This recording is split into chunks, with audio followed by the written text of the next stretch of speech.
right now I have a doctor by my side. Republican Senator Rand Paul grew up 40 minutes from the shooting scene. In fact, his nephew was the principal at Santa Fe High School until just a couple of months ago. Just a couple of months ago. So this hits very close to home for me. I was just talking with family members that are upset just thinking about it, because my nephew knew kids at the school and still knows the teachers there and may well have known the people who tried to defend them. And I don't know, we keep hearing about these things time after time, and some of us want there to be something done. I think we need to do something, and I think the first thing we should do is there needs to be an announcement by every school district that we're going to defend our children, and that we're not going to have a sign outside that said we're defenseless. And I think that's the problem, is that we do have these, homicidal or crazy or mentally disturbed kids, but they still aren't so disturbed that they're going to shoot up the sheriff's office. They're showing up where there is no self-defense. And so I think the nation needs to wake up, and we need to make every superintendent, every principal should be right now thinking, I'm going to make an announcement tomorrow that I'm not going to leave our kids undefended. It just hit me from what you're saying. We talk about this, and maybe he'll turn out to be adult age, but this is a student at the school. Potentially, that's what we're learning. This is a child. And with your connection through your nephew having been a principal there, he may have even known this young man. He only left a couple of months ago. And so that puts a different sort of touch on this, because these are children. And that's what we felt in Parkland. And when you see something, say something in a broad sense, we live in New York here, and it's terrorism, and we're all heightened sensitivity. But sometimes with children, not everybody displays in the same way. So there'll be a lot of finger pointing.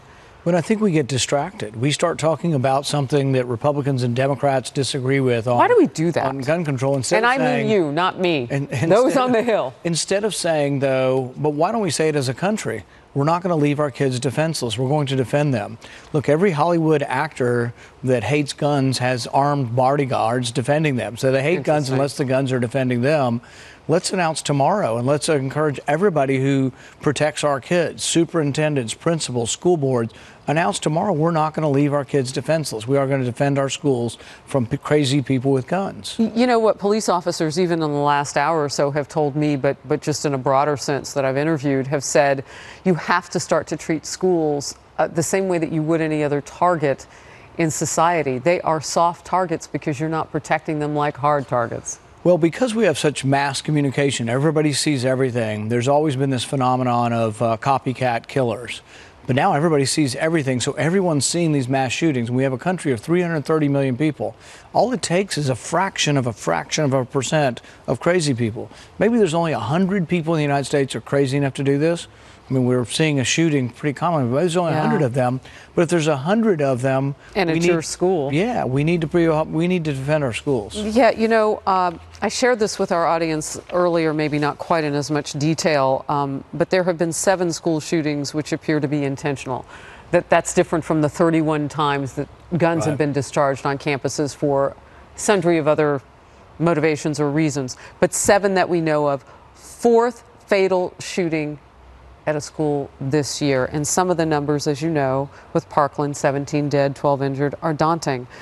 Not the only one in January in Benton, Kentucky, Marshall County High School, Kentucky. In my state. That's right. January 23rd, 2 dead, 15 injured. Right. A very high number there. Well, I think it's twofold what we need to do. We need to say our schools are no longer going to be defenseless, but we also need to actively go out and try to stop children or kids who have psychiatric disorders that make them violent. There was a story the other day that the Parkland shooter, there were 58 opportunities at which he could have been arrested before this, and nobody did their job. By the way, the day that it was happening, it was 39. So apparently there have been... They found more. They found more, and they've gone deeper in all They've also that. found where one time he was assigned and should have gone before a judge, and he was assigned to 3 days in a certain detention. If you don't show up, you're supposed to be incarcerated and you get a criminal record. He didn't show up, and nobody bothered to do their job and follow up on the fact that he didn't adhere to his punishment. Frightening. And then just moments ago, Congressman Randy Weber, who was in this district, I know him well, in Texas, was telling us about the beautiful community, and he was also sharing too about how you deal with disturbed individuals in your community. And he was saying, you know, that's what we think we have here. We have a disturbed individual, a young disturbed individual with 2 different addresses. Detective Williams, Ted Williams, was saying we have to start to ask questions about this young man's personal life at this point. Well, Randy Weber replaced my father. My father represented this district. This is my dad's congressional district that he represented for 20 years, so we know the area very well. It's just down the road from us, and it's a small community.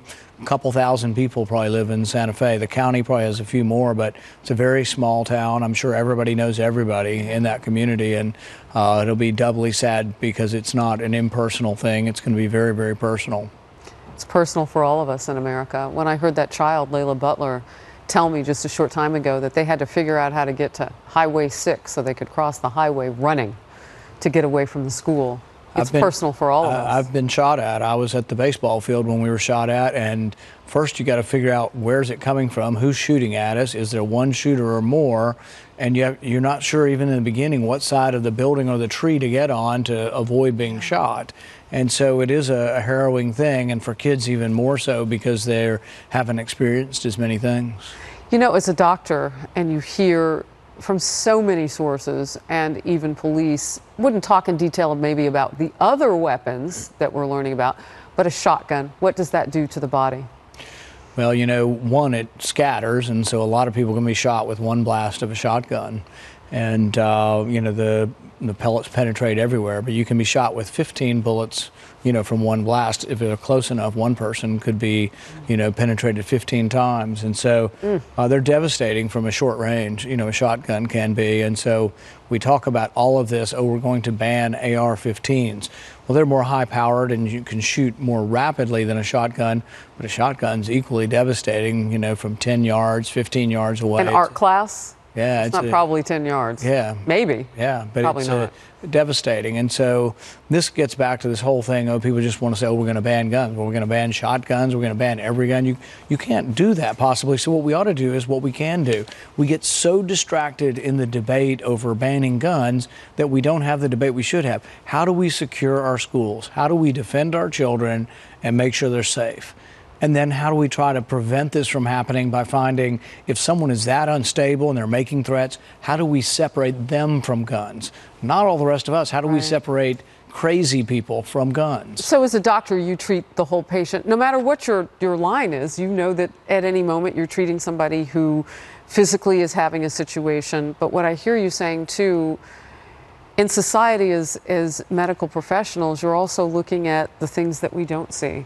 Why do you think it's so hard for us to deal with this mental situation with people? Why is that so stigmatized? My daughter falls and breaks her arm. I'm all over. I'm telling everybody, let me get to the hospital. Well, and it doesn't take a psychiatrist to figure some of this stuff out, or even a trained professional. You know, when the shooting happened at Parkland, every kid was going, I'll bet you it was so-and-so. Right, and I had to ask the young girl today, even if you think you know who it was, don't mention a name because we don't have anything confirmed. Yeah, but at Parkland, they ended up finding out that every one of these kids who didn't see the shooting was saying, I'll bet you it's so-and-so. And so everybody knew that kid was a problem. He'd threatened teachers, but nobody was doing their job. He should have been arrested. He should have been separated from his guns. He shouldn't have been in a house with guns, but it's very individualized. It's about an individual that does something wrong that goes through a court proceeding. And then the people who are obeying the law, we don't go and take their self-defense from them. We take it from the people who are breaking laws and are a danger to others. But we're not doing enough of it. And we've been lax. I mean, look, we're lax at a lot of things. You come to D.C. and everybody on every homeless corner is talking to the air. I mean, schizophrenia is the most common diagnosis for homeless people across the country. And there is a humane way. I mean, we should... but it does imply a little bit of that there would be a crime somehow to vagrancy and you would be arrested and put in a shelter. But we would try to get you help. Right. Instead, we've decided that you have the right to be a vagrant, which really I'm not so sure you do have a right to be a vagrant, but then we also don't get any help then. You sleep in the cold and you get frostbite and your fingers are falling away from frostbite. So we have to do something different about mental illness. Your nephew used to be the principal up until a couple of months ago of Santa Fe High School. And I know that for your family, because you grew up just 40 miles from here, this is personal. Absolutely. Yeah, and I appreciate you coming in and talking about it and bringing us a different side of the story too. You know exactly where Highway 6 is outside that school where kids were trying to get to safety too. Yep. Senator Rand Paul, thank you. I appreciate your time.